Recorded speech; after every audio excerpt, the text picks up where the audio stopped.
नमस्कार दोस्तों, सभी का स्वागत है। मैं दिनेश चौहान आप सभी का तहे दिल से स्वागत करता हूं। आज की चर्चा बहुत ही गंभीर मुद्दे पर है और मुद्दा ये इस बात का है, ये कौन सा प्रदेश और कौन सा देश है जहां जब देश एक है तो कानून एक होना चाहिए ना, जब प्रदेश एक है तो कानून एक होना चाहिए। दो कानून कैसे? यही वो मध्य प्रदेश है जहां पुलिस लठ भांजती फिरती है उन कोरोना के करके कि तुम मास्क नहीं लगा रखे, तुम फलाना नहीं कर रखे, 5 लोग इकट्ठा कैसे हो गए।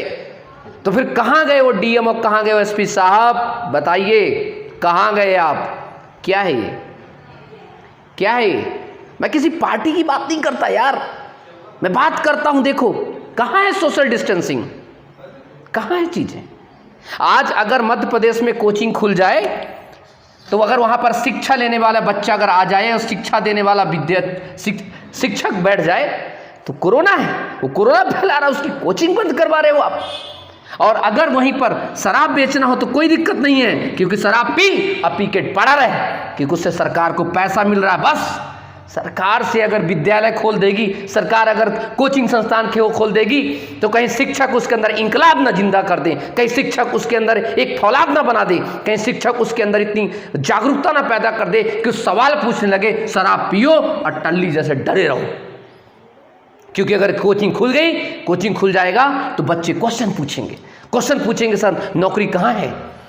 तब शिक्षक बोलेगा नौकरी मांगो, जिनको तुमने वोट दिया है, जो तुम्हारे सच्चे कर्ता धर्ता होने का डोंग रखते हैं, उनसे बोलोगे तो। आज आवश्यकता किस चीज़ की? कोचिंग नहीं खुल सकती, चलिए कोचिंग नहीं खुल सकती है, लेकिन इतनी बड़ी भीड़ लग सकती है। ये वही ग्वालियर है ना, जहाँ पर बेचारे गरीबों पर, जो चलने वाले राहगीरों पर डंडे मारते, डंडे बरसाते हैं। और आज क्या हुआ? 10,000 15,000 जब जिस देश में लगातार इस देश में तो 25-26 लाख का आंकड़ा पार हो चुका है कोरोना का, तो इसका मतलब यही है कि कोरोना नहीं है। और अगर कोरोना है तो फिर एक राज्य दो नियम कैसे? चाहे मुख्यमंत्री हो चाहे प्रधानमंत्री हो, देश का कानून सबसे ऊपर है। और अगर सबसे ऊपर कानून है तो कानून की धज्जियां क्यों उड़ी? और कानून की धज्जियां उड़ी इसका मतलब कानून नहीं है। और कानून नहीं है तो युवा खड़े हो जाओ तुम और अपने हक मांगो, क्योंकि यहां पर गैया गोरू करने से कुछ नहीं होगा, मंदिर मस्जिद करने से कुछ नहीं होगा, कट्टर हिंदू कट्टर मुस्लिम बनने से कुछ नहीं होगा, कट्टर विद्यार्थी बनने से होगा। देश की जनता बनो और युवा हो, अगर आवाम हो तो अपने अंदर ऊर्जा लेकर के आओ और सोचो इस बात के बारे में कि अपना हक मांगो और अपना हक के लिए अपने रोजगार को मांगो। और रोजगार मांग नहीं दे सके अगर सरकार, तो सरकारों को हटा दो।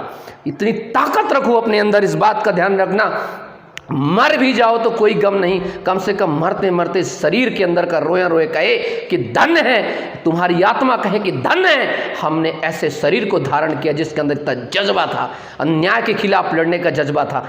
आज देख रहे हो चारों तरफ रैलियां चल रही हैं, सबके लिए चीजें हो रहे हैं। आज आप हम सारे शिक्षक बटे हुए। आज ये शिक्षक की रोती हुई आत्मा सभी शिक्षकों को पुकार रही है कि मध्य प्रदेश के चाणक्यों, मध्य प्रदेश के हे कर्णधीर, उठ जाओ।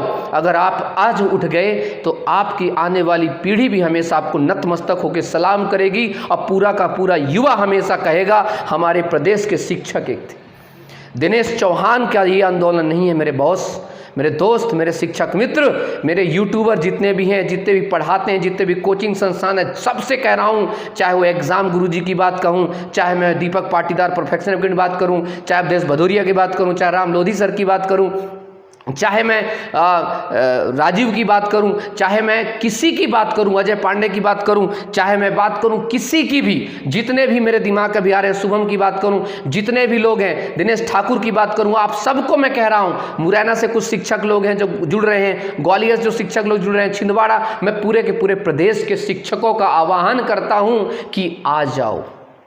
अब हमारा भी एक बार रोजगारों का आंदोलन देख ले सरकार, बेरोजगारों के लिए। आज रोजगार के लिए हमें उतरना है और ये सबसे बड़ी लड़ाई हमारी है, क्योंकि हमें जब तक शिक्षक एक नहीं होंगे तब तक छात्र एक नहीं हो सकते। आप लोग लगातार देख रहे हैं, पिछले 4 से 5 महीने से मैं लगातार लड़ रहा हूं इस चीज में। अब तो सोच लो अब तो सोच लो कि मैं अपने स्वार्थ के लिए नहीं लड़ रहा हूं, हम सब के लड़ रहा हूं। मैं चाहता हूं आप सबकी कोचिंग खुले, ओपन हो। अगर रैलियां हो सकती हैं तो कोचिंग खुल सकती हैं, 50% कैपेसिटी के साथ ही खुल सकती हैं। क्योंकि अगर इनको अपनी वोट बैंक की राजनीति करनी है ना, तो हमें अपने घर का पेट चलाना साहब, और पेट चलाने के लिए पढ़ाना पड़ेगा, और पढ़ाने के लिए कोचिंग खुलवाना पड़ेगा, और कोचिंग खुलवाने के लिए एक ऑर्डर पास भी करवाना पड़ेगा।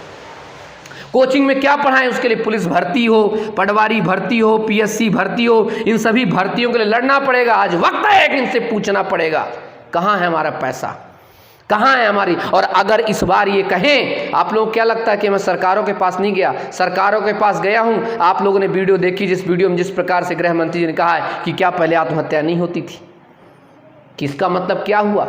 इतना केयरलेस भाषण कैसे?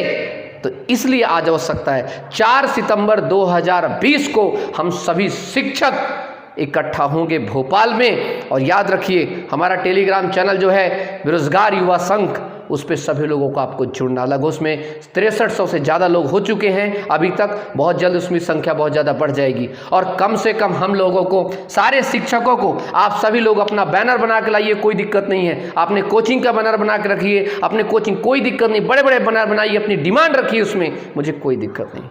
क्योंकि यहाँ कोचिंग के लिए नहीं बल्कि युवाओं के लिए आज हम खड़े हो रहे हैं, और आज आवश्यकता है। और याद रखिए, अगर हम 4 सितंबर को एक नहीं हो सके तो फिर अक्टूबर में, आपको पता है कि उपचुनाव की डेट है, उसके बाद आचार संहिता, दुनिया भर के ड्रामे चलेंगे। आपको पता है कि सरकार इतनी बड़ी रैली क्यों कर रही है? इसलिए कर रही है क्योंकि उनको पता है कि उपचुनाव की डेट आने वाली है। बताओ कहां पर सोशल डिस्टेंसिंग है? मुझे बताए कोई, मुझे कौन सा अधिकारी है जो बता सकता है कि सोशल डिस्टेंसिंग है यहाँ पर? कहाँ गए वो लोग आज?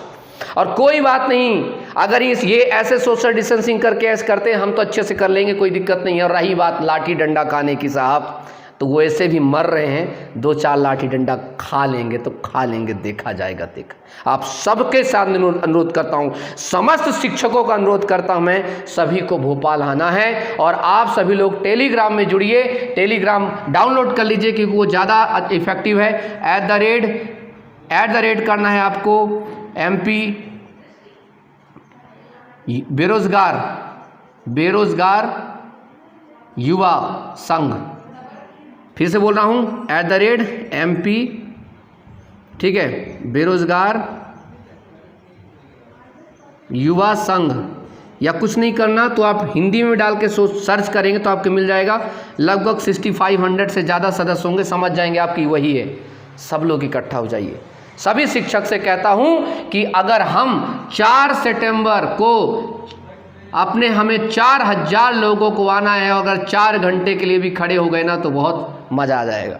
और आप सबको बता दूं कि बहुत बड़े बड़े लीडर इस पे पार्टिसिपेट करने को तैयार हैं, लेकिन वो तभी तैयार होंगे, तभी मैं उनको बुलाऊंगा जब इतनी बड़ी भीड़ होगी, नहीं तो मैं भी हाथ जोड़ लूँगा। अगर आप खुश हो तो दिनेश चौहान भी खुश है। लेकिन ध्यान रखना इस बात का, आप खुद को जवाब नहीं दे पाओगे, लेकिन मैं दे सकता हूं कि मैंने कोशिश तो की, मैंने इनसे लड़ने का प्रयास तो किया। भले ही बड़ी बड़ी सियासतें ही तो क्या है, खुददारी है साहब। हाथी से लड़ने की ताकत रखते, भले हम चींटी के बराबर ही क्यों ना, लेकिन कम से कम हम खुददार हैं, दमदार हैं, शानदार जबरदस्त जिंदाबाद करते हैं हम, और ये अलगार करते रहेंगे। जय हिंद, जय भारत, टेक केयर। सभी शिक्षकों को, सभी विद्यार्थियों को बुलावा है दिनेश चौहान का, भोपाल आना है 4 सितंबर 2020। 4000 लोग से ज़्यादा होने चाहिए। 4 घंटा तुम मेरा साथ दो, मैं तुम्हें रोजगार दूंगा। तुम मेरा साथ दो, तुम्हारी कोचिंग खुलेगी। अब तो खुल के रहेगी। अगर कोचिंग नहीं खुलेगी तो एक गली में भी नहीं होने देंगे, ना रैली और ना कुछ होने देंगे। देखते हैं हम, अब देखते हैं। जय हिंद, जय Bharat, take care, bye bye.